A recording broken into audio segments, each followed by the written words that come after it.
তাহলে অনেকের মধ্যে একটা প্রবণতা আছে, তারা বলে যে যা হইছে হইছে, কি ভরসা, যা করে আল্লাহ, আল্লাহ ভরসা। এটা it's not the concept of তাওয়াক্কুল, এটা তাওয়াক্কুল নয়। ইসলামে তাওয়াক্কুল is always at the second step. The first step is your effort. প্রথমে আপনি চেষ্টা করবেন, এরপরে আপনি আল্লাহর উপর তাওয়াক্কুল করবেন। কিছু না করে যদি বলেন আমি আল্লাহ ভরসা, এটা আল্লাহ ভরসা হয়েছে? এটা আপনার মন গড়া একটা কথা হয়েছে, কিন্তু এটা তাওয়াক্কুল হয়? আমাদের অনেকে অলসতা, অকর্মণ্যতা, অপারগতা, হীনমন্যতা এগুলোর তাওয়াক্কুল বানায় ফেলাইছে। হাত গুটায় বসে থাকবে, কাজ করবে না, অলস, আর বলে কি আল্লাহ ভরসা। রিজিকের মালিক আল্লাহ, কিছু করবে না আর বলে আল্লাহ ভরসা। প্রিয় ভাইরা, রাসূল সাল্লাল্লাহু আলাইহি ওয়াসাল্লাম তিনি অলসতা, অকর্মণ্যতা, হীনমন্যতা, কাপুরুষতা, ভীরুতা এগুলো থেকে আল্লাহর কাছে পানাহ চেয়েছেন। নিজের সাধ্যের সবটুকুন তিনি করেছেন, তারপরে আল্লাহ ভরসা করেছেন। এবং পাখিকে ইসলামে তাওয়াক্কুলের মডেল বানানো হয়েছে। রাসূল সাল্লাল্লাহু আলাইহি ওয়াসাল্লাম বলেন, লাউ আন্নাকুম তাতাওয়াক্কালুনা আলাল্লাহি হাক্কা তাওয়াক্কুলিহি লা রাযাকাকুম কামা ইয়ারযুকুত তুয়ুর তাগদু খিমাসান ওয়া তারুহু বিতানান। মানে তোমরা যদি পাখির মতো তাওয়াক্কুল করো, তাহলে পাখিকে আল্লাহ যেমন রিজিক দেয় তোমাদেরকেও রিজিক দিবে। পাখি কি করে বলেন তো? প্রতিদিন সকালবেলায় ওর ঘরের ভিতরে বসে বলে যে আল্লাহ ভরসা বলে, বরঞ্চ কি করে সে সকাল সকাল কিচির মিচির রবে দিক দিগন্ত মাতিয়ে সে বের হয়ে যায়, সারাদিন ঘুরতে থাকে। তাহলে খালি পেটে সকালবেলায় পাখিগুলো বের হয়ে যায়, আকাশে বাতাসে ছুটে বেড়ায়, আর বিকেল বেলায় ওদর পূর্তি করে প্রতিটা পাখিকে তার নিড়ে ফিরিয়ে দেয় কে? আপনারা তো বোঝা অনেক সহজ। এটা তো নাকি একেবারে আপনাদের জাহাঙ্গীরনগর, এটা তো নাকি পাখিদের অভয়ারণ্য শুনলাম আমি, কখনো আসা হয়নি আমার, দিনের বেলা আসা দরকার ছিল, তাহলে আপনাদের ক্যাম্পাস বিউটি আমি দেখতে পেতাম। তো পাখি কিন্তু বসে থাকে না, সকালে কি করে? খালি পেটে পাখিগুলো বেরিয়ে যায়, ওরা ওদের রোল প্লে করে, চেষ্টা করে, এরপরে বিকেল বেলা ওদর পূর্তি করে তাদেরকে নিড়ে ফিরিয়ে দেয় কে? তাহলে পাখিকে তাওয়াক্কুলের মডেল বানানো হয়েছে। আপনি হাত গুটিয়ে বসে থেকে বললেন আল্লাহ ভরসা, এটা হয়েছে? আপনি আপনার সর্বোচ্চটুকুন চেষ্টা করবেন, সব করার পরে এরপরে আপনি বলবেন আল্লাহ ভরসা। তাহলে তাওয়াক্কুল হলো প্রথমে যে কোনো জিনিস অ্যাচিভ করার জন্য পরিকল্পনা করা, তারপর সে পরিকল্পনা বাস্তবায়নের উপায় বের করা, তারপর বিভিন্ন উপায় উপকরণের সাহায্য নিয়ে সেটা অ্যাচিভ করার জন্য প্রাণান্তকর প্রচেষ্টা চালিয়ে যাওয়া, অবশেষে ফলাফলের জন্য কার উপর নির্ভর করা। দিস ইজ কল্ড তাওয়াক্কুল। এখন আমি কিছুই করলাম না, বললাম যে যা করে আল্লাহ, তাওয়াক্কুল হয়েছে তো না? আমাদের সমাজে দুইটা ধারণা। কেউ কেউ বলে আরে আমি তো সব করব, তাওয়াক্কুলের দরকার কি? Absolutely wrong. আবার অনেকে মনে করে আল্লাহই সব করে দিবে, এটাও absolutely wrong. The concept of Islam is in between this two extreme lines. এই দুইটার মাঝখানে হচ্ছে তাওয়াক্কুল। তাহলে তাওয়াক্কুলের মেকানিজম হচ্ছে আমার সাধ্যের সবটুকুন আমি করব, তারপরে আল্লাহ সাহায্য আসবে, সেজন্য আমি তাওয়াক্কুল করব। আপনারা মূসা আলাইহিস সালামের ঘটনা জানেন। উনি যখন বনী ইসরায়েলকে নিয়ে লোহিত সাগরের সামনে আসলেন, ফেরাউন তার সৈন্য নিয়ে ধাওয়া করলো, আল্লাহ তাআলা সাথে সাথে কি রাস্তা বানাই দিলেন নাকি? সাগরের মাঝখানে না। আল্লাহ বললেন আনিদ্রিব বিআসাকাল বাহর, লাঠি দিয়ে একটা বাড়ি মারো সাগরে। মূসা আলাইহিস সালাম বাড়ি না মারলে তো আল্লাহ রাস্তা বানাতে পারতেন না, না পারতেন না? পারতেন, কিন্তু এটা তাওয়াক্কুলের মেকানিজম নয়। ওনাকে বলেছেন বাড়ি মারো, উনি লাঠি দিয়ে বাড়ি মারলেন, বিশাল রাস্তা হয়ে গেল। মারিয়াম আলাইহিস সালাম যখন ঈসা আলাইহিস সালামকে ডেলিভারি করলেন, ক্লান্ত শ্রান্ত ক্ষুধার্ত, কি খাবেন? আল্লাহ তাআলা বললেন ওয়াহুজ্জি ইলাইকি বিজিযইন নাখলাতি তুসাকিত আলাইকি রুতাবান জানিয়া। মানে মারিয়াম, একটু কষ্ট করে উঁচু হয়ে পাশে একটা খেজুর গাছ আছে, ওটা ডাল ধরে টান দাও, টসটসে পাকা খেজুর পড়বে নিচে, ওইটা খাও। উনি টান না দিলে আল্লাহ এমনি অটোমেটিক্যালি পাঠাতে পারতেন না খেজুর? আল্লাহ পাঠান। তাহলে এই পৃথিবীর সিস্টেম হচ্ছে আপনাকে কষ্ট করতে হবে, আপনার রোলটা আপনাকে প্লে করতে হবে। ইসলামে তাওয়াক্কুল is always at the second step. The first step is your effort.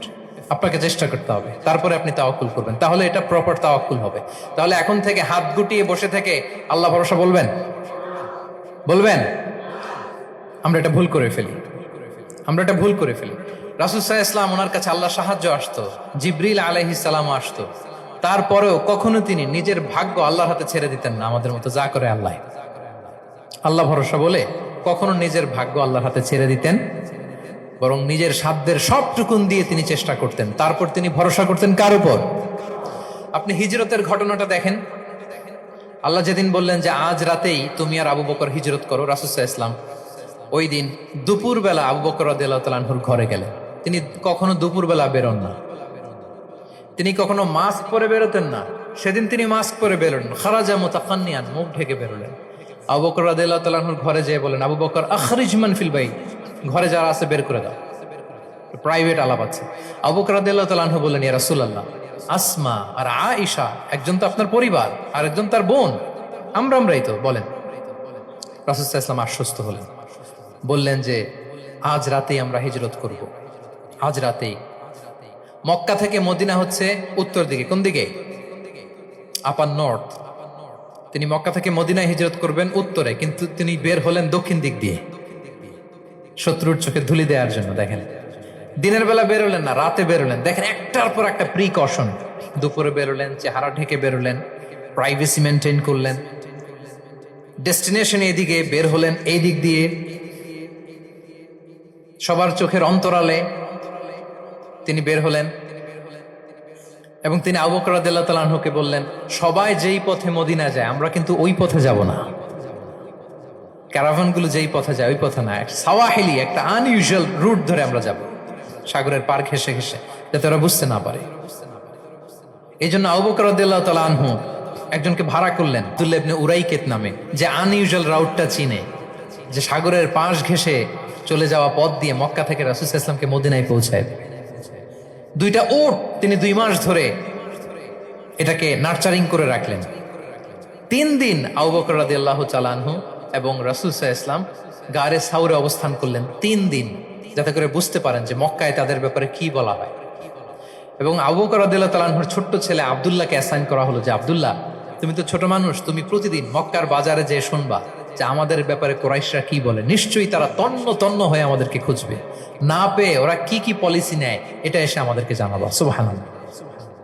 ছোট্ট আব্দুল্লাহ মক্কার বাজারে কে কি বলে শুনে গোয়েন্দার মতো করে, স্পাইয়ের মতো করে সে তথ্যগুলো নিয়ে, খাবার নিয়ে গারে সাউরে প্রতিদিন ইনফরমেশন পাস করে আসতো, আবার খাবার দিয়ে আসতো।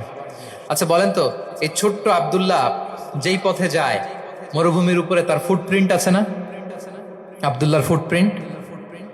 তো কুরাইশরা তো তন্ন তন্ন হয়ে রাসূল সাল্লাল্লাহু আলাইহি ওয়াসাল্লামকে খুঁজতেছে, ডানে বায়ে, সামনে পেছনে, সব জায়গায়। তারা যদি আব্দুল্লাহর ছোট্ট পায়ের ছাপ পায় আর সেটাই যদি ফলো করে, তাহলে ডিরেক্টলি তারা কোথায় যেয়ে পৌঁছবে? রাসূল সাল্লাল্লাহু আলাইহি ওয়াসাল্লামের কাছে, গারে সাউরে। আল্লাহ রাসূল সাল্লাল্লাহু আলাইহি ওয়াসাল্লাম কি করলেন? আবু বকর রাদিয়াল্লাহু তাআলা আনহু কি করলেন?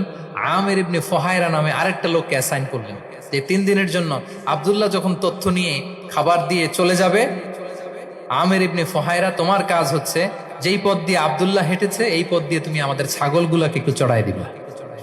তাহলে ওখানে ওই বাচ্চার আর ফুটপ্রিন্ট থাকবে না, ওই ছাগলগুলোর পায়ের ছাপ থাকবে।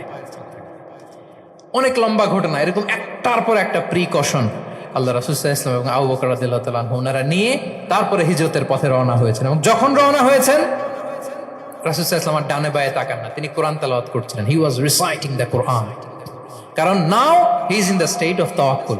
এখন তিনি তাওয়াক্কুল করতেছেন। তাহলে বলেন তো, তাওয়াক্কুল কি শুরুতে না শেষে? তারপরে কতটা শেষে? আপনার চেষ্টা, আপনার তদবির, আপনার লবিং, আপনার এফর্ট, আপনার সাধ্যের নাগালে থাকা সব কিছু উজাড় করে দেওয়ার পরে আপনি বলবেন তাওয়াক্কালতু। আমরা করি কি? আমরা কি করি? আল্লাহ ভরসা। ভাই কি প্ল্যান আপনার? হুজুর আল্লাহ ভরসা। এবার বলেন, এটা হয়েছে? এটা কি আসলে দ্য প্রপার কনসেপ্ট অফ তাওয়াক্কুল হয়েছে প্রিয় ভাই এবং বোনেরা? হয় নাই। কারণ তাওয়াক্কুল is always at the second step. The first step is you refer. আপনি আপনার সাধ্যের সবটুকু করবেন, তারপর কি করবেন? ক্লিয়ার? সব শেষ। কথা হচ্ছে, আপনি যদি ইসলামিক লাইফস্টাইল মেনটেন করতে চান, আপনাকে উম্মাহ সেন্ট্রিক অ্যাটিটিউডের অধিকারী হতে হবে। উম্মাহ সেন্ট্রিক।